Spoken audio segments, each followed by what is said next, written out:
Good afternoon, pretty shiny peoples. It has taken us till part 20 to get to book 4, but here we are on book 4. Before we get started, a couple of notes. First, thank you, Bond, because the new thumbnail / picture is gorgeous, and I love it, and it is perfect, and thank you. Second, among the various background noises today, including my dogs, will probably be my super munchkin because she got to come home early for spring break because of some stuff that was happening on her campus. So I'm not sorry for that because I am very, very glad she's home. So there's that. A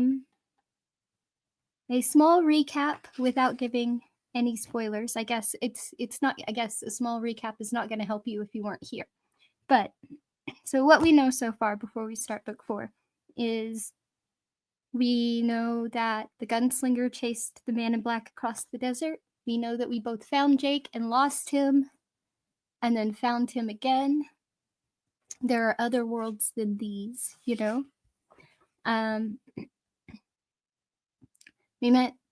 Then we went through the drawing of the 3 where he went through the 3 doors but only came back with 2 people. And then Jake had to come through a different sort of door. And that's after we met the guardian bear, Shardik. We know that Shardik was sort of like an android, right? Like he was part flesh, but he was part machine.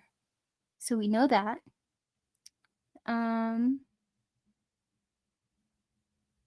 Yeah, and now we're on a suicidal / homicidal train that likes riddles.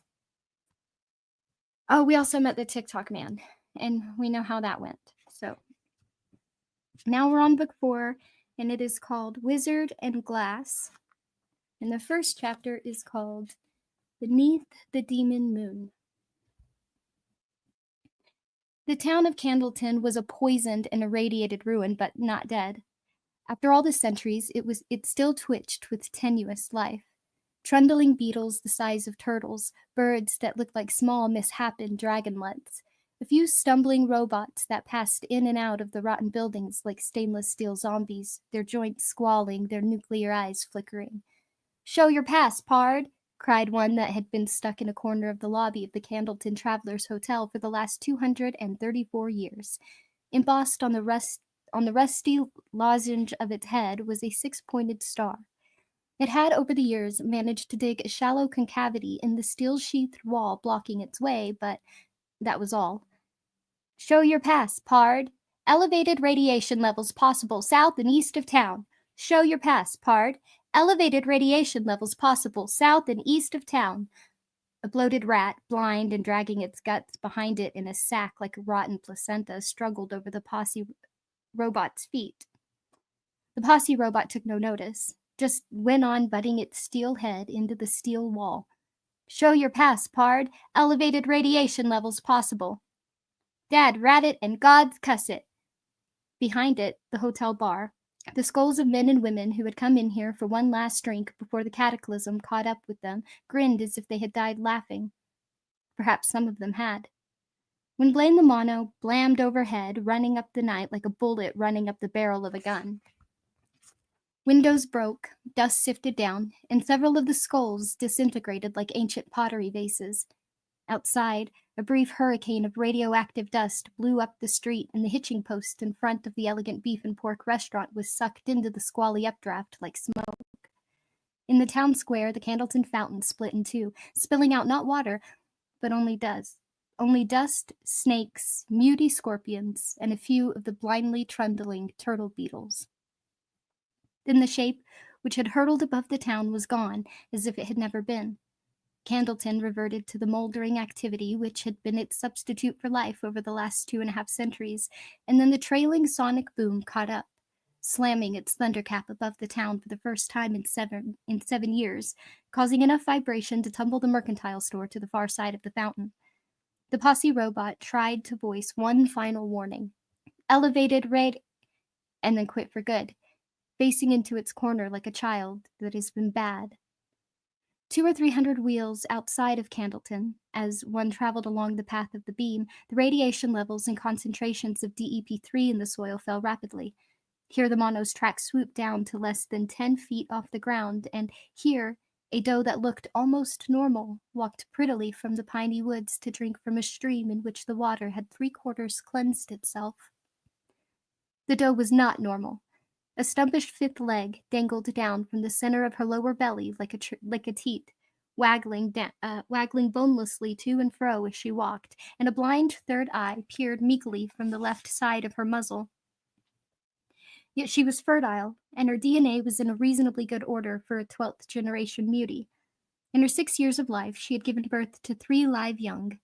2 of these fawns had not been just viable, but normal, threaded stock, Aunt Talitha of River Crossing would have called them. The third, a skinless, bawling horror, had been killed quickly by its sire. The world, this part of it at any rate, had begun to heal itself. The deer slipped her mouth into the water, began to drink, then looked up, eyes wide, muzzle dripping. Off in the distance she could hear a low humming sound. A moment later it was joined by an eyelash of light. Alarm flared in the doe's nerves, but although her reflexes were fast, and the light, when first glimpsed, was still many wheels away across the desolate countryside, there was never a chance for her to escape. Before she could even begin to fire her muscles, the distant spark had swelled to a searing wolf's eye of light that flooded the stream and the clearing with its glare. With the light came the maddening hum of Blaine's slow trans engines running at full capacity. There was a blur of pink above the concrete ridge which bore the rail, a rooster tail of dust, stones, small dismembered animals, and whirling foliage followed along after. The doe was killed instantly by the concussion of Blaine's passage. Too large to be sucked into the mono's wake, she was still yanked forward almost 70 yards with water dripping from her muzzle and hooves. Much of her hide and the boneless fifth leg was torn from her body and pulled after Blaine like a discarded garment. There was a brief silence, thin as new skin or early ice on a year's end pond, and then the sonic boom came rushing after. Like some noisy creature late for a wedding feast, tearing the silence apart, knocking a single mutated bird, it might have been a raven, dead out of the air. The bird fell like a stone and splashed into the stream. In the distance, a dwindling red eye, Blaine's tail light. Overhead, a full moon came out from behind a scrim of cloud, painting the clearing and the stream in the tawdry hues of pawnshop jewelry. There was a face in the moon, but not one upon which lovers would wish to look. It seemed the scant face of a skull, like those in the Candleton Travelers' Hotel, a face which looked upon those few beings still alive and struggling below with the amusement of a lunatic. In Gleed, before the world had moved on, the full moon of year's end had been called the demon moon, and it was considered ill luck to look directly upon it. Now, however, such did not matter. Now, there were demons everywhere.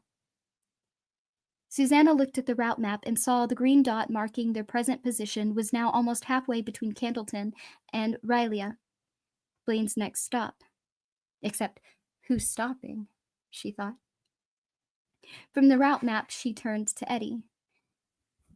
His gaze was still directed up at the ceiling of the Barony coach. She followed it and saw a square which could only be a trap door, except when you were dealing with a futuristic shit like a talking train. She supposed you called it a hatch, or something even cooler. Stenciled on it was a simple red drawing which showed a man stepping through the opening. Susanna tried to imagine following the implied instructions and popping up through the hatch at over 800 miles an hour. She got a quick but clear image of a woman's head being ripped from her neck like a flower from its stalk. She saw the head flying backward along the length of the Barony coach, perhaps bouncing once and then disappearing into the dark, eyes staring and hair rippling. She pushed the picture away as fast as she could. The hatch up there was almost certainly locked shut anyway. Blaine the Mono had no intention of letting them go. They might win their way out, but Susanna didn't think that was a sure thing, even if they managed to stump Blaine with a riddle. Sorry to say this, but You sound just like one more honky motherfucker to me, honey, she thought in a mental voice that was not quite Detta Walker's. I don't trust your mechanical ass. You're apt to be more dangerous beaten than with the blue ribbon pinned to your memory banks. Jake was holding his tattered book of riddles out to the gunslinger as if he no longer wanted the responsibility of carrying it. Susanna knew how the kid must feel. Their lives might very well be in those grimy, well-thumbed pages. She wasn't sure she wanted the responsibility of holding on to it either. Roland, Jake whispered, do you want this? Aunt, Oy said, giving the gunslinger a foreboding glance. Alanantes? The bumbler fixed his teeth on the book, took it from Jake's hand, and stretched his disproportionately long neck toward Roland, offering him riddled dumb, brain twisters and puzzles for everyone. Roland glanced at it for a moment, his face distant and preoccupied, then shook his head. Not yet. He looked forward at the route map. Blaine had no face, so the map had to serve them as a fixing point. The flashing green dot was even closer to Rylea now. Susanna wondered briefly what the countryside through which they were passing looked like and decided she didn't really want to know, not after what they'd seen as they left the city of Ludd. Blaine, Roland called. Yes? Can you leave the room? We need to confer. You're nuts if you think he's going to do that, Susanna thought. But Blaine's reply was quick and eager. Yes, gunslinger. I will turn off all of my sensors in the Barony coach. When your conference is done and you are ready to begin the riddling, I will return. Yeah, you and General MacArthur, Eddie murmured. What did you say, Eddie of New York? Nothing. Talking to myself, that's all. To summon me, simply touch the route map, Blaine said. As long as the map is red, my sensors are off. See you later, alligator. After a while, crocodile. Don't forget to write. A pause, then olive oil, but not Castoria. The route map rectangle at the front of the cabin suddenly turned a red so bright Susanna couldn't look at it without squinting. Olive oil, but not Castoria, Jake asked. What the heck does that mean? It doesn't matter, Roland said. We don't have much time. The mono travels just as fast toward its point of ending, whether Blaine is with us or not. You don't really believe he's gone, do you? Eddie asked. A slippery pup like him? Come on, get real. He's peeking, I guarantee you. I doubt it very much, Roland said, and Susanna decided she agreed with him. For now, at least. You could hear how excited he was at the idea of riddling again after all these years, and he's confident, Susanna said. Don't expect to have much trouble with the likes of us. Will he? Jake asked the gunslinger. Will he have trouble with us? I don't know, Roland said. I don't have a watch me hidden up my sleeve, if that's what you're asking. It's a straight game, but at least it's a game I've played before. We've all played it before, at least to some extent, and there's that. He nodded toward the book which Jake had taken back from Oy. There are forces at work here, big ones, and not all of them are working to keep us away from the tower. Susanna heard him, but it was Blaine she was thinking of. Blaine who had gone away and left them alone like the kid who's been chosen it, obediently covering his eyes while his playmates hide. And wasn't that what they were? Blaine's playmates. The thought was somehow worse than the image she had of trying the escape hatch and having her head torn off. So what do we do? Eddie asked. You must have an idea, or you never would have sent him away. His great intelligence, coupled with his long period of loneliness and forced inactivity, may have combined to make him more human than he knows. That's my hope, anyway. First, we must establish a kind of category. We must tell, if we can, where he is weak and where he is strong, where he is sure of the game and where not so sure. Riddles are not just about the cleverness of the riddler, never think it. They are also about the blind spots of he who is riddled. Does he have blind spots? Eddie asked. If he doesn't, Roland said calmly, we're going to die on this train. I like the way you think. I like the way you kind of ease us over the rough spots, Eddie said with a thin smile. It's one of your many charms. We will riddle him 4 times to begin with, Roland said. Easy, not so easy, quite hard, very hard. He'll answer all 4 of that, I am confident, but we will be listening for how he answers. Then we'll send him away again and hold palaver, the gunslinger said. Mayhap we'll get an idea of what direction to send our horses. The first riddles can come from anywhere, but he nodded gravely toward the book. Based on Jake's story of the bookstore, the answer we really need should be in there. Not in any memories I have of Fair Day riddling. Must be in there. Question? Susanna said. Roland looked at her, eyebrows raised over his faded, dangerous eyes. It's a question we're looking for, not an answer, she said. This time it's the answers that are apt to get us killed. The gunslinger nodded.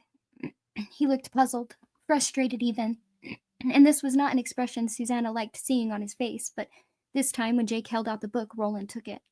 He held it for a moment. Its faded but still gray-red cover looked very strange in his big sunburned hands, especially in the right one, with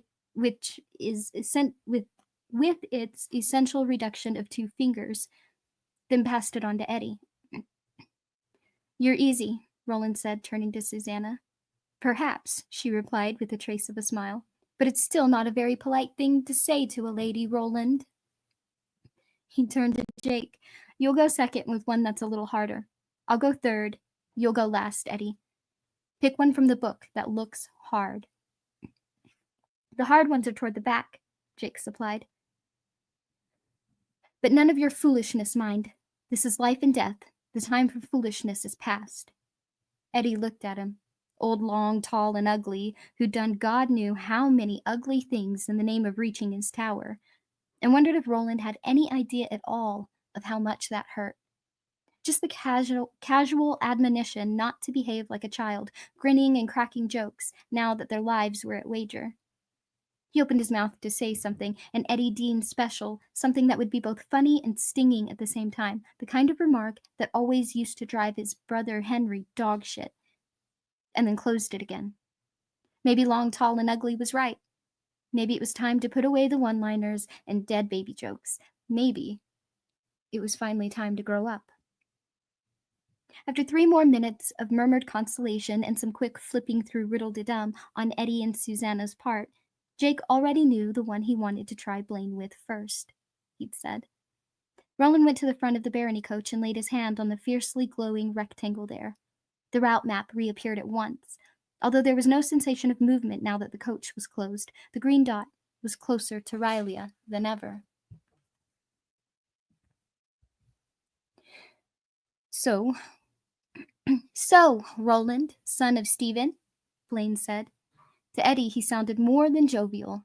He sounded next to hilarious. Is your quartet ready to begin?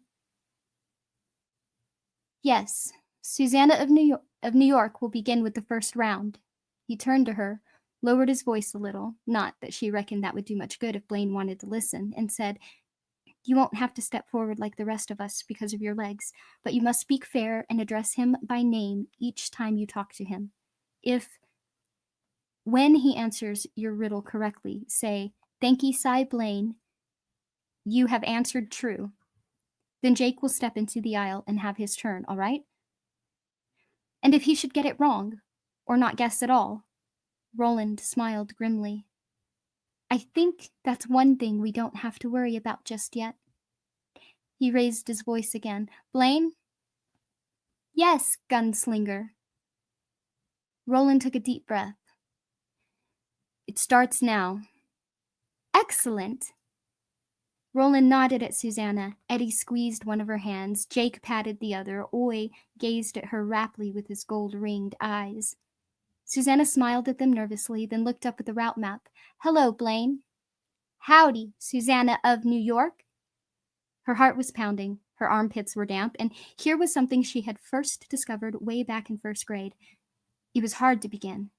It was hard to stand up in front of the class and be the first with your song, your joke, your report on how you spent your summer vacation, or your riddle, for that matter.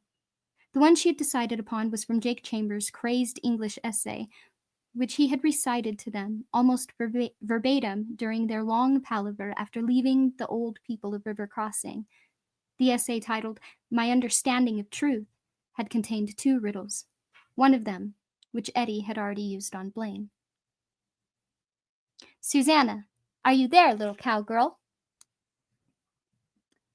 Teasing again, but this time the teasing sounded light, good-natured, good-humored. Blaine could be charming when he got what he wanted, like certain spoiled children she had known. Yes, Blaine, I am. And here is my riddle. What has 4 wheels and flies? There was a peculiar click, as if Blaine were mimicking the sound of a man popping his tongue against the roof of his mouth. It was followed by a brief pause. When Blaine replied, most of the jocularity had gone out of his voice. The town garbage wagon, of course. A child's riddle. If the rest of your riddles are no better, I will be extremely sorry I saved your lives for even a short while. The route map flashed, not red this time, but pale pink. Don't get him mad, the voice of little Blaine begged. Each time it spoke, Susanna found herself imagining a sweaty little bald man whose every movement was a kind of cringe. The voice of Big Blaine came from everywhere, like the voice of God in a Cecil B. DeMille movie, Susanna thought. But little Blaine, from only one, the speaker directly over their heads. Please don't make him angry, fellows. He's already got the mono in the red, speed-wise, and the track compensators can barely keep up. The trackage has degenerated terribly since the last time we came out this way. Susanna, who had been on her share of bumpy trolleys and subways in her time, felt nothing. The ride was as smooth now as it had been when they had first pulled off the cradle of Ludd, but she believed little Blaine anyway. She guessed that if they did feel a bump, it would be the last thing any of them would ever feel. Roland poked an elbow into her side, bringing her back to her current situation. Thank ye, Cy, she said, and then, as an afterthought, tapped her throat rapidly 3 times with the fingers of her right hand. It was what Roland had done when speaking to Aunt Talitha for the first time. Thank you for your courtesy, Blaine said. He sounded amused again, and Susanna reckoned that that was good, even if his amusement was at her expense. I am not female, however. Insofar as I have a sex, it is male. Susanna looked at Roland, bewildered. Left hand for men, he said, on the breastbone. He tapped to demonstrate. Oh. Roland turned to Jake. The boy stood, put Oy on his chair, which did no good. Oy immediately jumped down and followed Jake when he stepped into the aisle to face the route map, and turned his attention to Blaine. Hello, Blaine. This is Jake. You know, son of Elmer. Speak your riddle.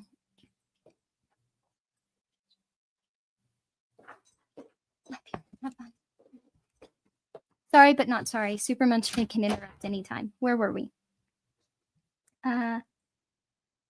Speak your riddle. What can run but never walks, has a mouth but never talks, has a bed but never sleeps, has a head but never weeps? Not bad. One hopes Susanna will learn from your example, Jake, son of Elmer. The answer must be self-evident to anyone of any intelligence at all, but a decent effort nonetheless. A river. Thank ye, Cy Blaine. You have answered true.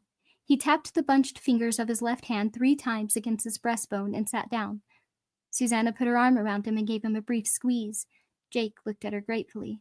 Now Roland stood up. Heil, Blaine, he said. Heil, gunslinger. Once again, Blaine sounded amused, possibly by the greeting, which Susanna hadn't heard before. Heil what? She wondered. Hitler came to mind, and that made her think of the downed plane they found outside Ludd. A Focke-Wulf, Jake had claimed. She didn't know about that, but she knew it had contained one seriously dead Harrier, too old even to stink. Speak your riddle, Roland, and let it be handsome. Handsome is as handsome does, Blaine. In any case, here it is. What has 4 legs in the morning, 2 legs in the afternoon, and 3 legs at night? That is indeed handsome, Blaine allowed. Simple, but handsome just the same. The answer is a human being who crawls on hands and knees in babyhood, walks on 2 legs during adulthood, and who goes about with the help of a cane in old age. Blaine sounded positively smug, and Susanna suddenly discovered a mildly interesting fact. She loathed the self-satisfied, murderous thing. Machine or not, it or he, she loathed Blaine. She had an idea she would have felt the same even if it hadn't made them wager their lives in a stupid riddling contest. Roland, however, did not look the slightest put out of countenance. "Thank ye, Cy Blaine. You have answered true." He sat down without tapping his breastbone and looked at Eddie. Eddie stood up and stepped into the aisle. "What's happenin', Blaine, my man?" he asked. Roland winced and shook his head, putting his mutilated right hand up briefly to shade his eyes. Silence from Blaine. "Blaine, are you there?" "Yes, but in no mood for frivolity, Eddie of New York. Speak your riddle. I suspect it will be difficult in spite of your foolish poses. I look forward to it." Eddie glanced at Roland, who waved a hand at him. "Go on, for your father's sake, go on." And then looked back at the route map, where the green dot had just passed the point marked Rylea. Susanna saw that Eddie suspected what she herself all but knew. Blaine understood. They were trying to test his capabilities with the spectrum of riddles. Blaine knew and welcomed it. Susanna felt her heart sink as any hopes they might find a quick and easy way out of this disappeared. "Well," Eddie said, "I don't know how hard it'll seem to you, but it struck me as a toughie." Nor did he know the answer, since that section of Riddle-de-Dum had been torn out, but he didn't think that made any difference.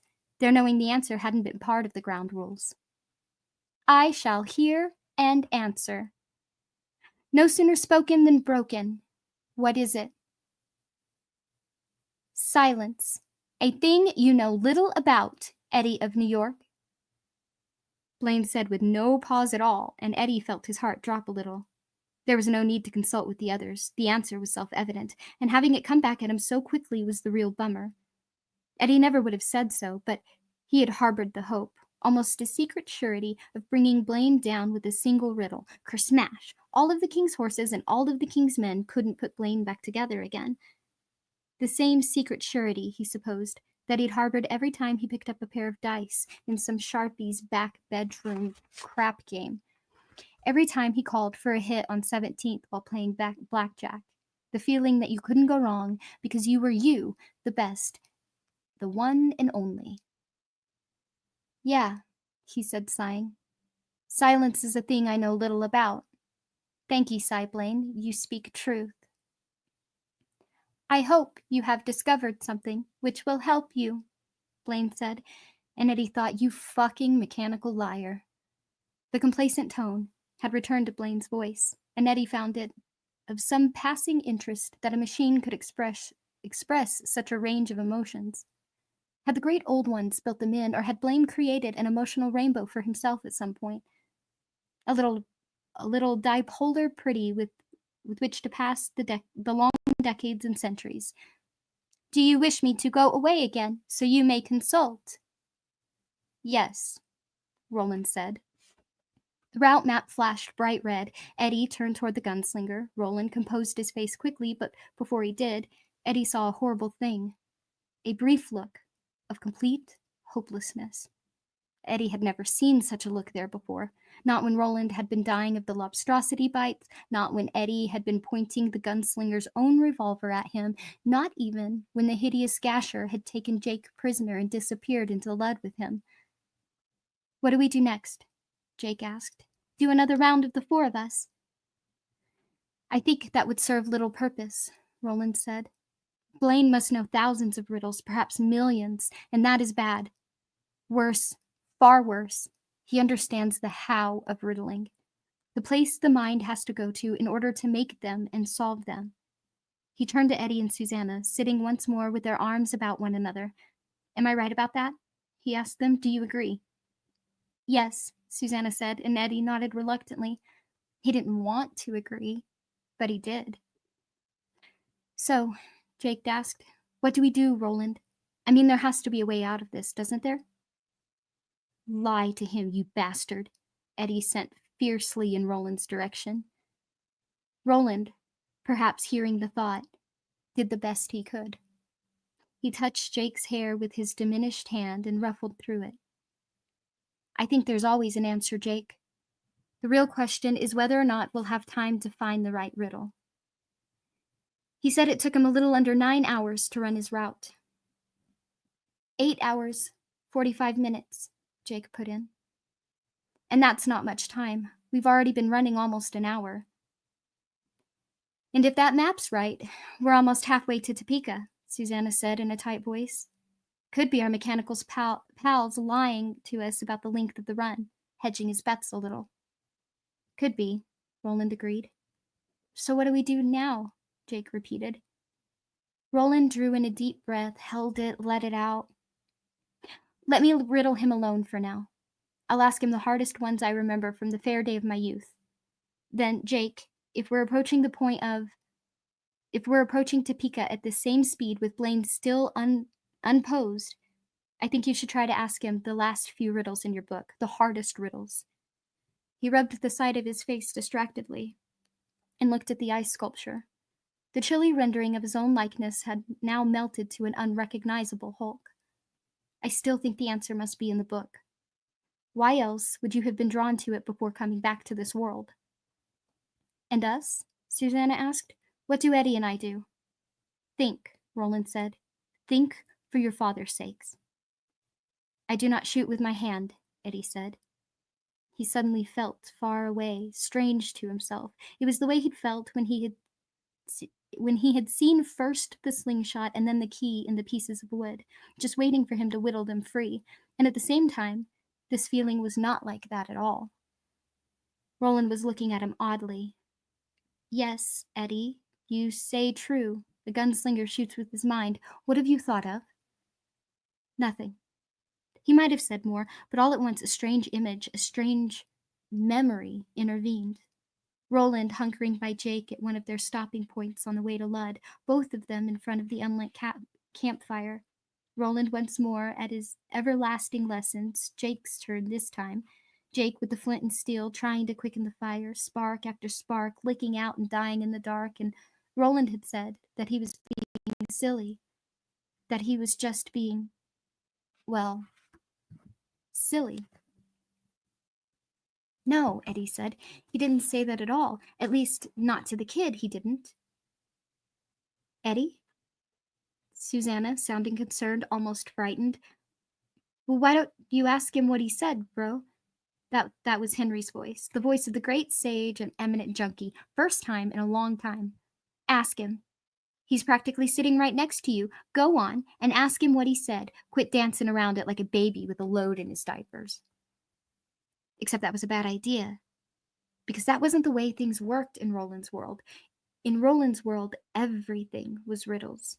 You didn't shoot with your hand, but with your mind, your motherfucking mind. And what did you say to someone who wasn't getting the spark into the kindling? Move your flint in closer. Of course, that's what Roland had said. Move your flint in closer and hold it steady.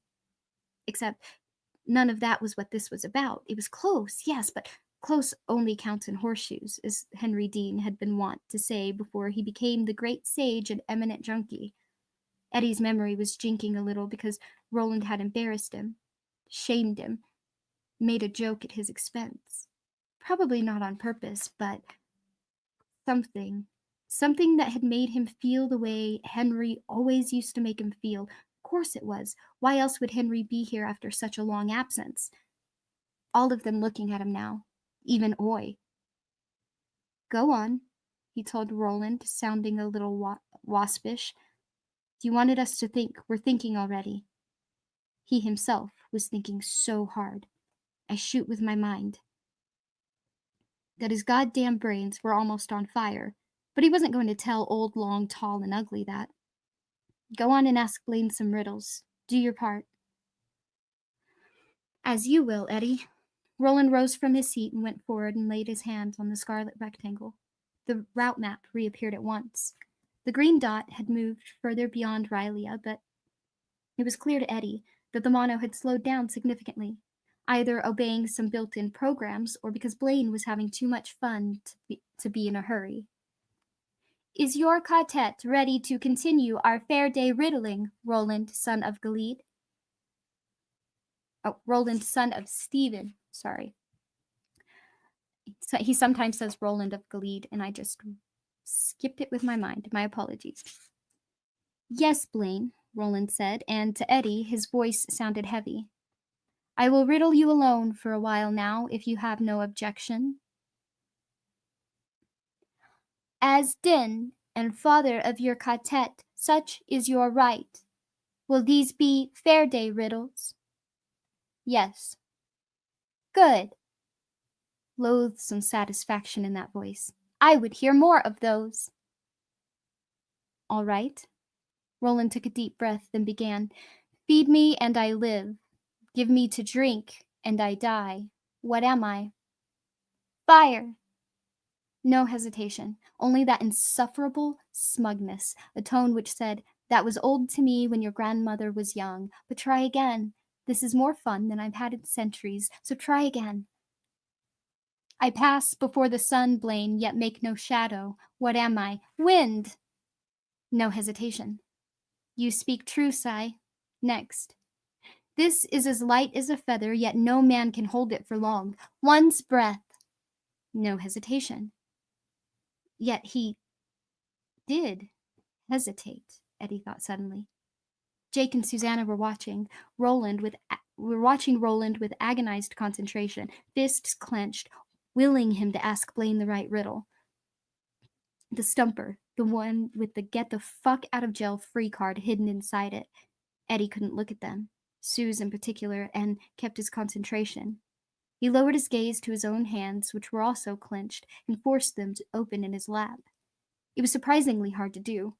From the aisle, he heard Roland continuing to trot out the golden oldies of his youth. Riddle me this, Blaine.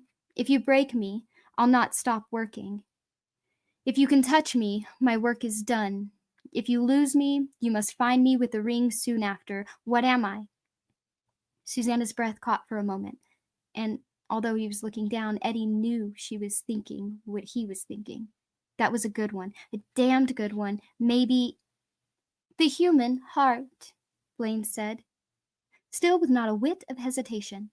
This riddle is based in large part upon human poetic conceits. See, for instance, John Avery, Saronia Hunts, Ondula, and others. It is remarkable how much human beings pitch their mind on love.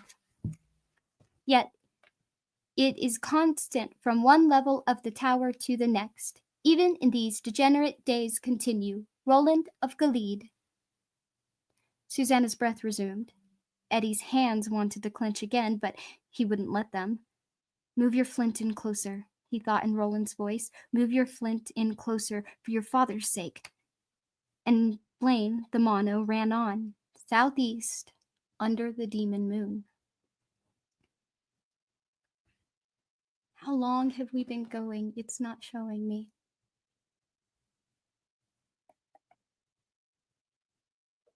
Ah, okay, not long enough. Chapter 2, The Falls of the Hounds. Jake didn't know how easy or difficult Blaine might find the last 10 puzzlers in Riddle-de-Dum, but they looked pretty tough to him. Of course, he reminded himself, he wasn't a thinking machine with a city-wide bank of computers to draw on. All he could do was go for it. God hates a coward, as Eddie sometimes said. If the last 10 failed, he would try Aaron Depno Sampson's riddle. Out of the eater came forth meat, and so on. If that one also failed, he didn't know what he'd do, or even how he'd feel. The truth is, Jake thought, I'm fried. And why not? He had gone through an extraordinary swarm of emotions in the last 8 hours or so. First, terror of being sure he and Oi were going to drop off the suspension bridge to their deaths in the River Send, of being driven through the crazed maze that that was led by Gasher, of having to look into the TikTok man's terrible green eyes and try to answer his unanswerable question about time, Nazis, and the nature of transitive circuits. Being questioned by TikTok had been like having to take a final exam in hell. Then the exhilaration of being rescued by Roland and Oy. Without Oy, he would almost certainly be toast now. The wonder of all they had seen beneath the city, his awe at the way Susanna had solved Blaine's gate riddle, and the final mad rush to get on board the mono before Blaine could release the stocks of nerve gas stored under Lud. After surviving all that, a kind of blissed out surety had settled over him. Of course, Roland would stump Blaine, who would then keep his part of the bargain and set them down safe and sound at his final stop, whatever passed for Topeka in this world. Then they would find the Dark Tower and do whatever they were supposed to do there, write what needed writing, fix what needed fixing, and then they lived happily ever after, of course, like folks in a fairy tale, except they shared each other's thoughts. Roland had said, sharing Heth was part of what Katet meant, and what had been seeping into Jake's thoughts ever since Roland stepped into the aisle and began to try Blaine with riddles from his young days was a sense of doom. It wasn't coming just from the gunslinger. Susanna was sending it out the same grim, blue-black vibe. Only Eddie wasn't sending it, and that was because he'd gone off somewhere, was chasing his own thoughts. That might be good, but there were no guarantees, and Jake began to be scared again. Worse, he felt desperate, like a creature that is pressed deeper and deeper into the final corner by a relentless foe. His fingers worked restlessly in Oy's fur, and when he looked down at them, he realized an amazing thing. The hand which Oy had bitten into to keep from falling off the bridge no longer hurt. He couldn't see the holes from the bumbler's teeth had made, and blood was still crusted in his palm on his wrist, but the hand itself no longer hurt. He flexed it cautiously. There was some pain, but it was low and distant, hardly there at all. Blaine, what may go up a chimney down, but cannot go down a chimney up? A lady's parasol, Blaine replied in that tone of jolly complacency which Jake, too, was coming to loathe. Thank ye, Cy Blaine. Once again you have answered true. Next. Roland? The gunslinger looked around at Jake, and the look of concentration lightened a bit. It wasn't a smile, but it went a little way in that direction, at least, and Jake was glad. What is it, Jake? My hand. It was hurting like crazy, and now it's stopped. Shucks, Blaine said in that drawling voice of John Wayne. I couldn't watch a hound suffer with a mashed-up forepaw like that, let alone a fine little trail hand like yourself, so I fixed it up. How? Jake asked. Look at the arm of your seat. Jake did and saw a faint gridwork of lines. It looked a little like the speaker of a transistor radio he'd had when he was 7 or 8. Another benefit of traveling barony class, Blaine went on in his smug voice. It crossed Jake's mind that Blaine would fit in perfectly at the Piper School, the world's first slow-trans dipolar nerd. The hand-scanned spectrum magnifier is a diagnostic tool also capable of administering minor first aid, such as I have performed on you. It is also a nutrient delivery system, a brain pattern recording device, a stress analyzer, and an stimulant, the production of an emotion enhancer which can naturally stimulate the production of endorphins. HandScanned is also capable of creating very believable illusions and hallucinations. Would you care to have your first sexual experience with a noted sex goddess from your level of the tower, Jake of New York? Perhaps Marilyn Monroe, Raquel Welch, or Edith Bunker? Jake laughed. He guessed that laughing at Blaine might be risky, but this time he just couldn't help it. There is no Edith Bunker, he said. She was just a character on a TV show. The actress's name is, Jean Stapleton. Also, she looks like Mrs. Shaw. She's our housekeeper. Nice, but not, a babe. A long silence from Blaine. When the voice of the computer returned, a certain coldness had replaced the jocose, ain't we havin' fun tone of voice. I cry your pardon, Jake of New York. I also withdraw my offer of a sexual experience. That'll teach me, Jake thought, raising one hand to cover a smile. Aloud, and in what he hoped was a suitably humble tone of voice, he said, That's okay, Blaine. I think I'm still a little young for that anyway. Susanna and Roland were looking at each other. Susanna didn't know who Edith Bunker was. All in the family hadn't been on the tube in her when, but she grasped the essence of the situation just the same. Jake saw her full lips from one soundless word and sent it to the gunslinger like a message in a soap bubble. Mistake. Yes, Blaine had made a mistake. More. Jake Chambers, a boy of 11, had picked up on it, and if Blaine had made one, he could make another. Maybe there was hope after all. Jake decided he would treat that possibility as he treated the graph of a river crossing and allow himself just a little. Roland nodded imperceptibly at Susanna, then turned back to the front of the coach, presumably to resume riddling. Before he could open his mouth, Jake felt his body pushed forward. It was funny. You couldn't feel a thing when the mono was rumbling flat out, but the minute it began to decelerate, you knew it. Here is something you really ought to see, Blaine said. He sounded cheerful again, but Jake didn't trust that tone. He had sometimes heard his father start telephone conversations that way, usually with some subordinate who had fub or fucked up big, and by the end Elmer Chamber would be up on his feet, bent over the desk like a man with a stomach cramp and screaming at the top of his lungs, his cheeks red as radishes and the circles of flesh under his eyes as purple as an eggplant. I have to stop here anyway, as I must switch to a battery power at this point, and that means pre-charging. The mono stopped with a barely perceptible jerk. The walls around them once more drained of color and then became transparent. Susanna gasped with fear and wonder. Roland moved to his left, felt for the side of the coach so he wouldn't bump his head, and then leaned forward with his hands on his knees and his eyes narrowed. Oy began to bark again. Only Eddie seemed unmoved by the breathtaking view which had been provided them by the Barony coach's visible mode. He glanced around once, face preoccupied and somehow bleary with thought, and then looked down at his hands again. Jake glanced at him with brief curiosity, then stared back out. They were halfway across a vast chasm and seemed to be hovering on the moon-dusted air. Beyond them, Jake could see a wide, boiling river. Not the Seine, unless the rivers in Roland's world were somehow able to run in different directions at different points in their courses, and Jake didn't know enough about Midworld to entirely discount that possibility. Also, the river was not placid, but raging, a torrent that came tumbling out of the mountains like something that was pissed off and wanted to brawl.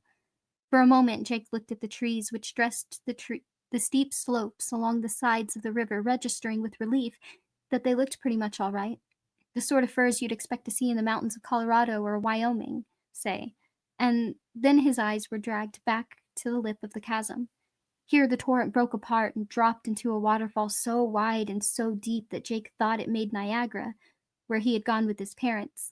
One of the 3 family vacations he could remember, 2 had been cut short by urgent calls from his father's network. Looked like the kind of thing you might see in a third-rate theme park. The air feeling the enclosing semicircle of the falls was further thickened by an uprushing mist that looked like steam. In it, 6 moon bows gleamed like gaudy, interlocking dream jewelry. To Jake, they looked like overlapping rings which symbolized the Olympics. Jutting from the center of the falls, perhaps 200 feet below the point where the river actually went over the drop, were 2 enormous stone protrusions. Although Jake had no idea how a sculptor or a team of them could have possibly gotten down to where they were, he found it all but impossible to believe they had simply eroded that way. They looked like the heads of enormous, snarling dogs. The Falls of the Hounds, he thought. There was one more stop beyond this, Dasherville, and then Topeka. Last stop, everybody out. One moment, Blaine said. I must adjust the volume for you to enjoy the full effect. There was a brief, whispery hooting sound, the kind of mechanical throat clearing, and then they were assaulted by a vast roar.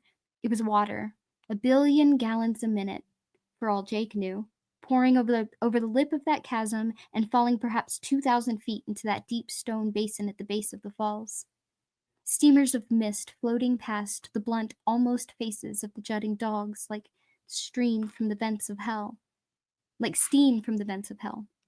The level of sound kept climbing. Now Jake's whole head vibrated with it, and he clapped his hands over his ears. He saw Roland, Eddie, and Susanna doing the same. Oi was barking, but Jake couldn't hear him. Susanna's lips were moving again, and again he could read the words, "Stop it, Blaine, stop it." But he couldn't hear them any more than he could hear Oi's barks, although he was sure Susanna was screaming at the top of her lungs. And still Blaine increased the sound of the waterfall until Jake could feel his eyes shaking in their sockets, and he was sure his ears were going to short out like overstressed stereo speakers. Then it was over. They still hung above the moon misty drop, and the moonbows still made their slow and dreamlike revolutions before the curtain of an endlessly falling river. The wet and brutal stone faces of the dog guardians continued to jut out of the torrent. But that world-ending thunder was gone. For a moment Jake thought what he'd feared had happened, that he had gone deaf. Then he realized that he could hear Oi still barking, and Susanna crying. At first these sounds seemed distant and flat, as if his ears had been packed with cracker crumbs, but then they began to clarify. Eddie put his arm around Susanna's shoulders and looked toward the route map. "Nice guy, Blaine." "I merely thought you would enjoy hearing the sound of the falls at full volume," Blaine said. His booming voice sounded laughing and injured at the same time. "I thought it might help you to forget my regrettable mistake in the matter of Edith Bunker."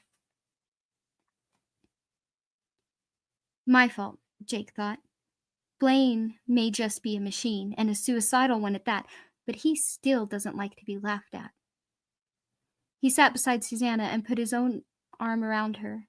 He could still hear the falls of the hounds, but the sound was distant now. "What happens here?" Roland asked. "How do you charge your batteries?" "You will see shortly, gunslinger. In the meantime, try me with a riddle." "All right, Blaine. Here's one of Court's own making, and has posed many in its time. I await it with great interest." Roland, pausing perhaps to gather his thoughts, looked up at the place where the roof of the coach had been, and where there was now only a starry spill across a black sky. Jake could pick out Anton and Lydia, Old Star and Old Mother, and was oddly comforted by the sight of them, still glaring at each other from their accustomed places. The gunslinger looked back at the lighted rectangle which served them as Blaine's face. "We are very little creatures. All of us have different features. One of us in glass is set, one of us you'll find in jet, another you may see in tin, and a fourth is boxed within. If the fifth you should pursue, it can never fly from you. What are we?" "A and E and I O U," Blaine replied, "the vowels of the high speech."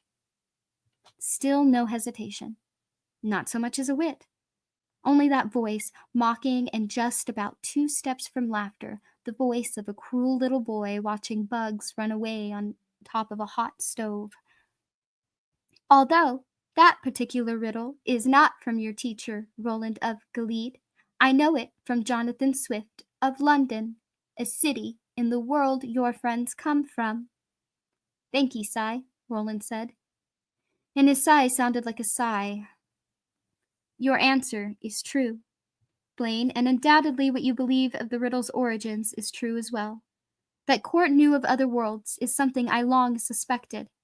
I think he may have held palaver with the Manni who lived outside the city." "I care not about the Manni, Roland of Gilead. They were always a foolish sect. Try me with another riddle." "All right. What has? Hold! Hold! The force of the bead gathers. Look not directly at the hounds, my interesting new friends, and shield your eyes. Jake looked away from the colossal rock sculpture jutting from the falls, but didn't get his hand up quite in time. With his peripheral vision, he saw those featureless heads suddenly develop eyes of fiercely glowing blue. Jagged tines of lightning leaped out of them and toward the mono. Then Jake was lying on the carpeted floor of the barony coach with the heels of his hands pressed against his closed eyes, and the sound of Oi whining in one faintly ringing ear. Beyond Oi, he heard the crackle of electricity as it stormed around the mono. When Jake opened his eyes again, the fall of the hounds were gone. Blaine had opaqued the cabin. He could still hear the sound, though, a waterfall of electricity, a force somehow drawn from the beam and shot out through the eyes of the stone heads. Blaine was feeding himself with it somehow. When we go on, Jake thought, he'll be running on batteries. Then Lud really will be behind us. For good. Blaine, Roland said, how is the power of the beam stored in that place? What makes it come from the eyes of yon stone temple dogs? How do you use it? Silence from Blaine. And who carved them? Eddie asked. Was it the great old ones? It wasn't, was it? There were people even before them. Or were they people? More silence from Blaine. And maybe that was good. Jake wasn't sure how much he wanted to know about the Falls of the Hounds or what went on beneath them. He had been in the dark of Roland's world before, and had seen enough to believe that most of what was growing there was neither good nor safe. Better not to ask him, the voice of little Blaine drifted down from over their heads. Safer. Don't ask him silly questions, he won't play silly games, Eddie said. That distant, dreaming look had come onto his face again, and when Susanna spoke his name, he didn't seem to hear. Roland sat down across from Jake and scrubbed his right hand slowly up the stubble of his right cheek, an unconscious gesture he seemed to make only when he was feeling tired or doubtful. I'm running out of riddles, he said. Jake looked back at him, startled. The gunslinger had posed 50 or more to the computer, and Jake supposed that was a lot to just yank out of your head with no preparation, but when you considered that riddling had been such a big deal in the place where Roland had grown up, he seemed to read some of this on Jake's face, for a small smile, lemon bitter, touched the corners of his mouth, and he nodded as if the boy had spoken out loud. I don't understand either. If you'd asked me yesterday or the day before, I would have told you I had at least 10,000 riddles stored up in this junk bin I keep at the back of my mind. Perhaps 2,000, but... He lifted one shoulder in a shrug, shook his head, rubbed his hand up his cheek again. It's not like forgetting. It's as if they were never there in the first place.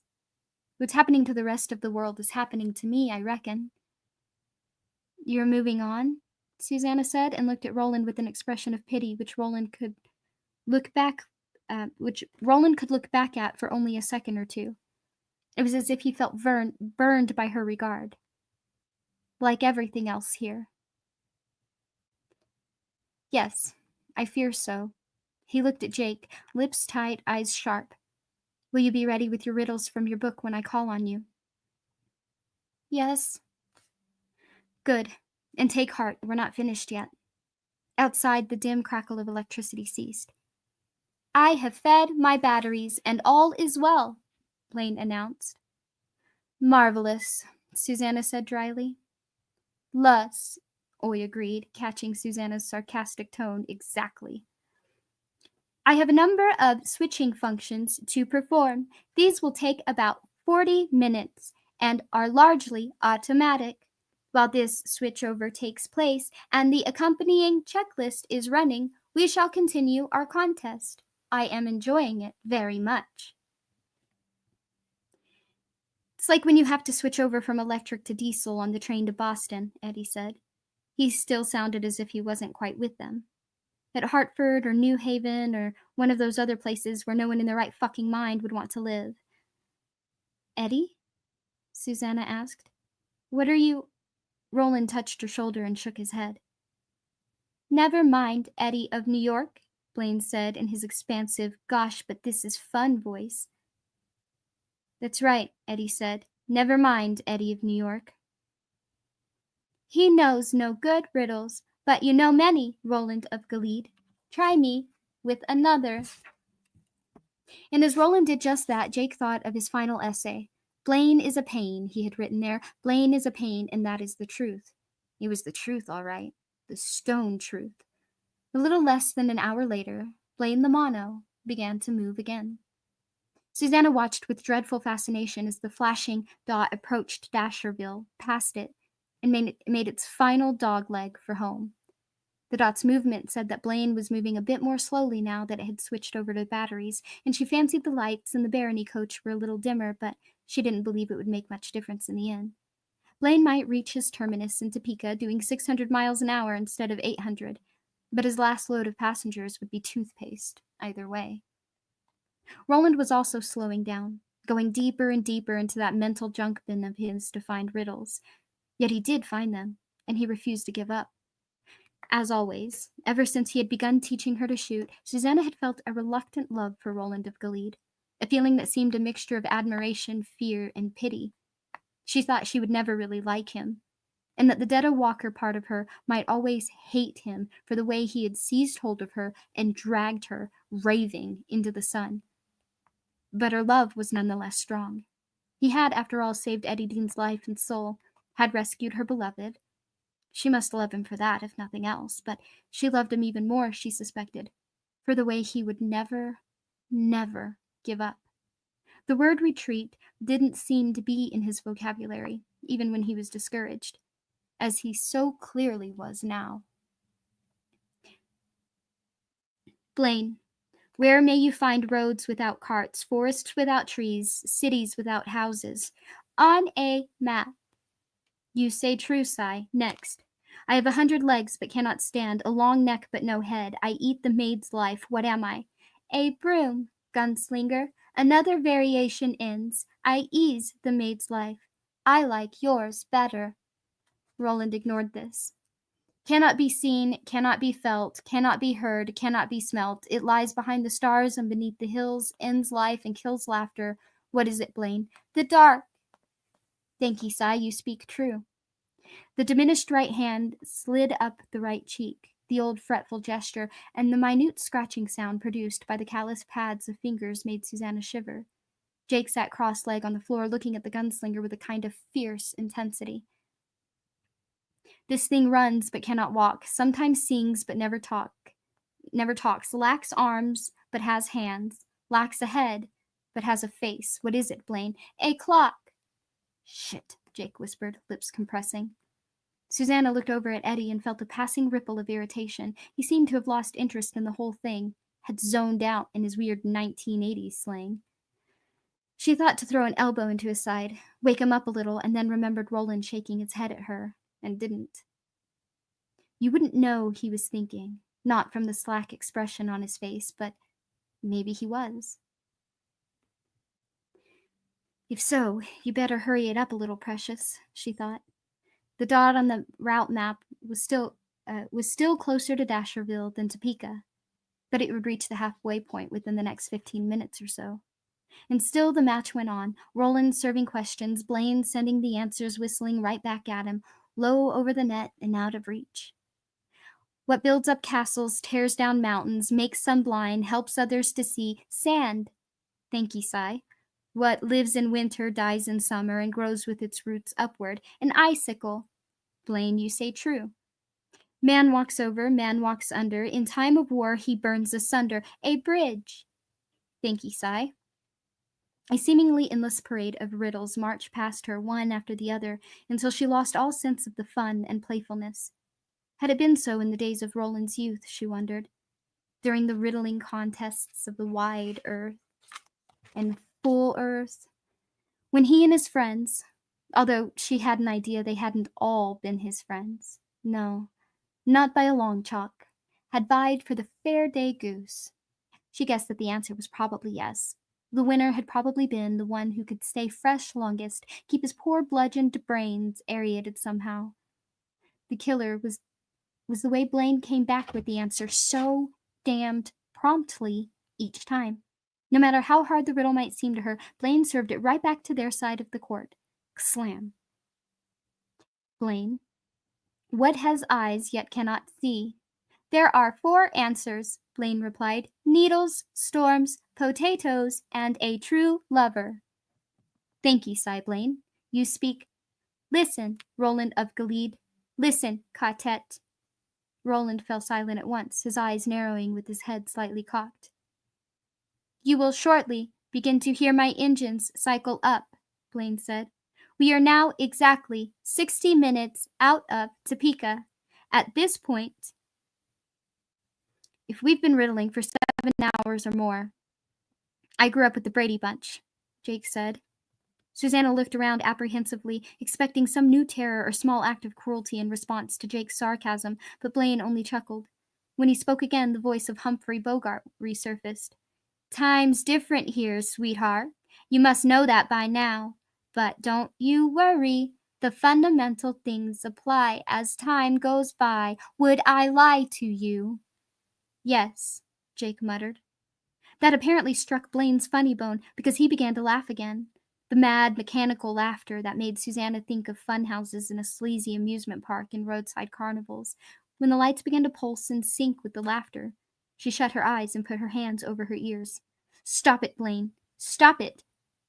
Beg pardon, ma'am, drawled the aw-shucks voice of Jimmy Stewart. I'm right sorry if I ruined your ears with my risibility. Ruin this, Jake said, and hoisted his middle finger at the route map. Susanna expected Eddie to laugh. You could count on him to be amused by vulgarity at any time of the day or night.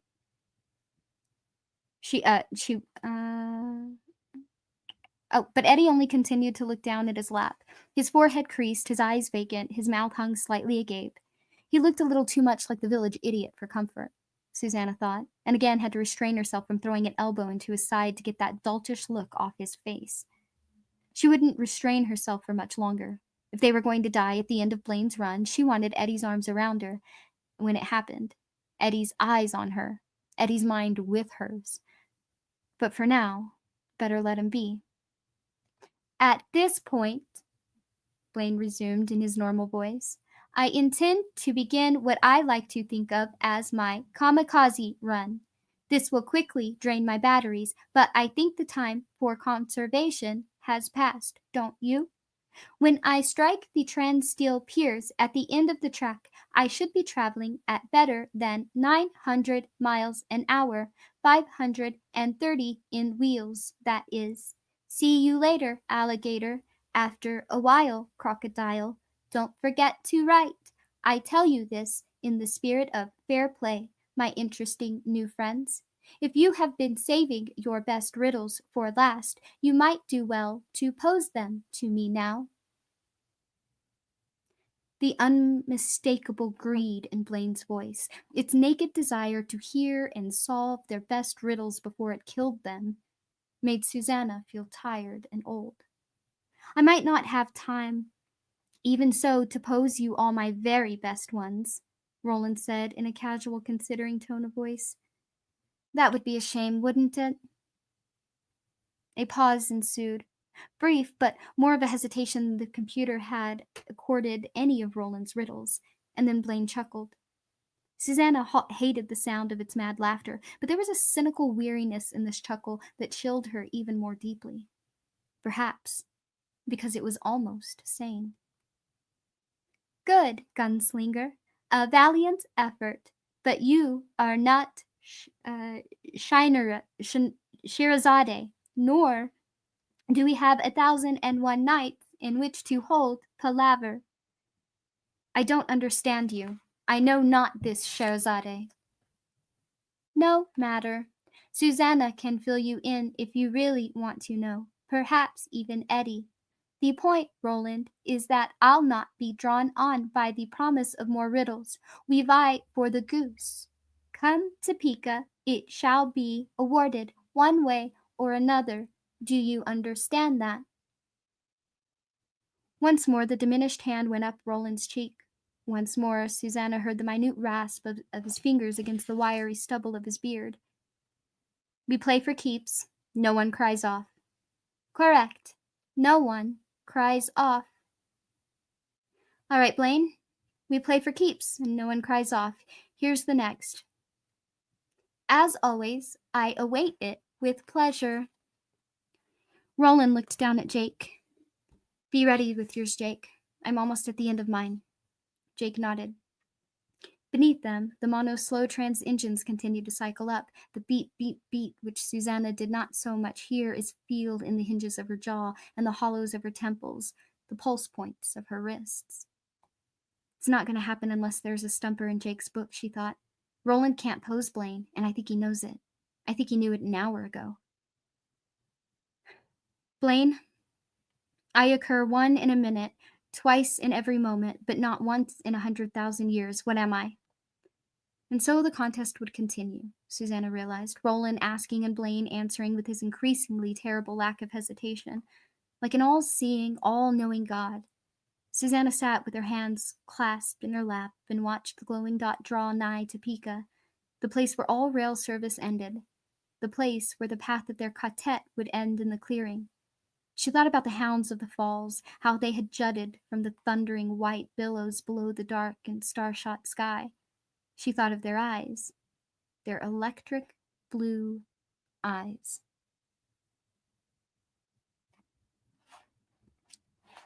And on that note, well, let's see how long the next chapter is. And I'll decide if I should stop or keep going.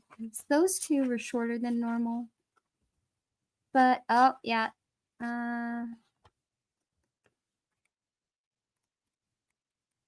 If I keep going, I don't like the way I have to split up next week, though.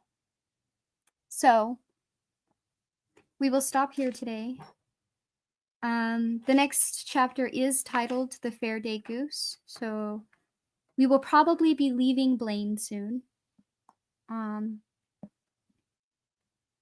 Which is great, because in this book, like I said before, you get to know more about Roland himself. So, great. Thanks for being here. Thanks for listening, all that good stuff.